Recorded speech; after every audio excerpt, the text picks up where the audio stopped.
Yeah, I think with racing, it is the thrill to a point, but it's almost I used to find this particularly when I used to not race bikes but do a lot of track days and things.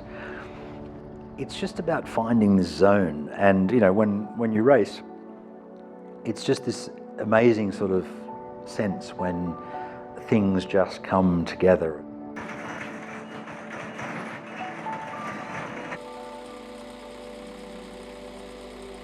Particularly this car, it's just got such a unique character. And it's not, you don't need to drive it fast to have fun. It's just the sound of the engine, the experience of driving a car that was, designed like that in the 60s. But of course, seriously improved in the 30 years that they built that type of car. It's just an experience. It's just remarkable.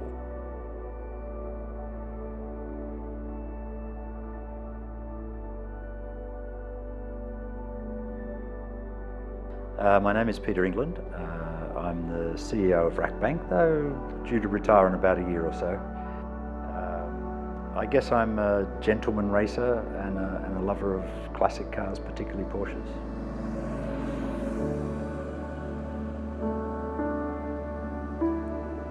I think as time's gone by, it's more the classic car thing that I like.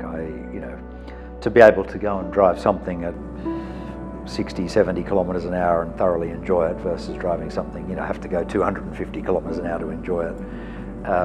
So I think, and maybe it is a bit of an age thing, I don't know, but yeah, I'm continually sort of leaning more towards the side now of just getting enjoyment out of driving a lovely old classic, and I just think it's, the experience, it's much more relaxed, obviously. You mightn't get that buzz and the meditative thing I talked about on the racetrack, but it's just a nice experience. So it's probably more the classic car thing as time goes by.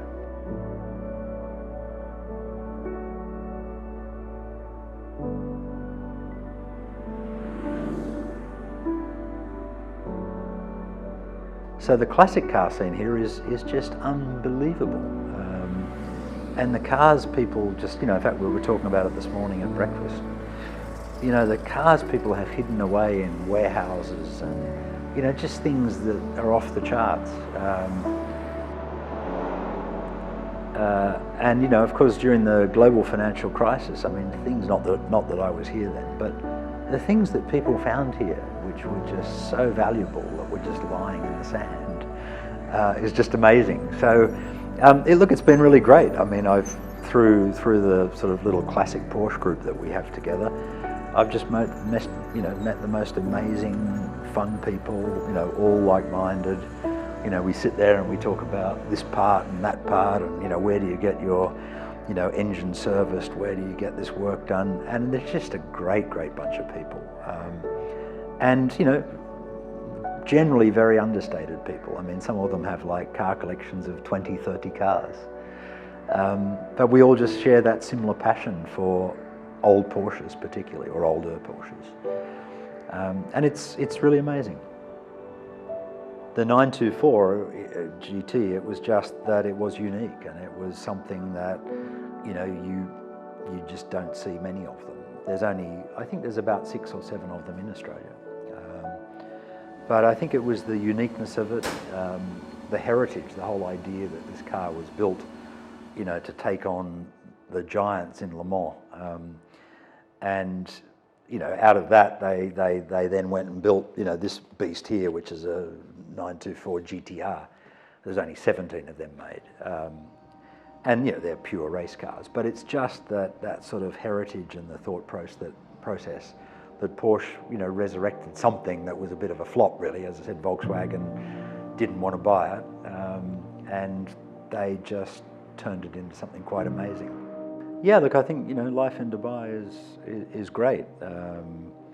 It's a wonderful, safe place. The safety of Dubai, I think, is just one thing that's remarkable, particularly compared to Asia, funnily enough, and even Australia. So the safety, the security, the freedom, unbelievable weather. except for the crazy 4 or 5 months of the year where it's stupidly hot. But that's okay, you know, you get used to it. And yeah, I just think Dubai is an incredible place. And Ras Al Khaimah, by the way, I've been the CEO of the National Bank of Ras Al Khaimah. I love RAK. I think RAK is just a remarkable place. Its natural beauty is just off the charts. You know, Jebel Chase, the ocean, the beaches are just really phenomenal. So it's been great, a really great journey actually.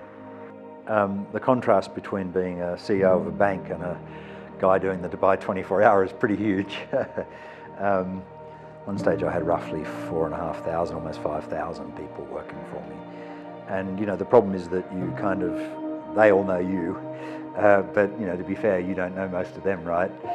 So people would just sort of walk around. I mean, the great thing about the Dubai 24-hour is anyone can walk in the pits and people can look, and you know, you can't do that at Formula One or whatever, but people can go and have a look around, and you know, people just walk in and they go, my God, what on earth are you doing racing here, right? So you do get some interesting reactions. The last thing they would expect is to see you there. Yeah, why Porsche? Look, by the way, you know, I mean, if I had a Ferrari or a McLaren, I'd probably, you know, think that's the best thing since sliced bread. But there's just something about Porsche. I think it's I do think it's the heritage and the fact that they've just remained true to a formula that, as I said, actually doesn't make any sense. I mean, having the engine in the back of the car in a sports car, all the weight in the back and nothing much on the front, actually just doesn't make sense. This white car is what they call a transaxle. It's got an engine in the front and it's got a gearbox in the back, so it's perfectly balanced. So, you know, that's what a sports car should be, actually. But, you know, somehow Porsche's just, with the 911, just continued to engineer and change and tune things. I think I'm both a racer and a collector, though I'm probably reaching a point in my life where the racing will sort of begin to become less. And not so much collecting, but actually just using cars, you know, in beautiful roads is probably really what I want to be doing as I get older.